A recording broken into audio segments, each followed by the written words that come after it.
നിഴൽ പോലും ഇന്നു മറയുന്നു. ഇരുൾ പടരുമ്പോൾ മിഴി നിറയുന്നോ.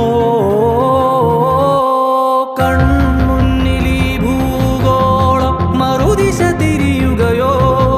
ദിനരാത്രമെന്ന പടി ഞാൻ നടന്ന വഴിമുള്ളാൽ നിറയുകയോ. അകമേ തെളിഞ്ഞ ചെറുപൊൻചിരാതു പടുതിരിയായാളുകയോ.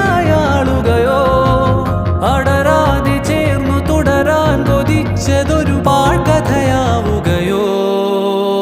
അരികെ നിന്ന നിഴൽ പോലും ഇന്നു മറയുന്നു.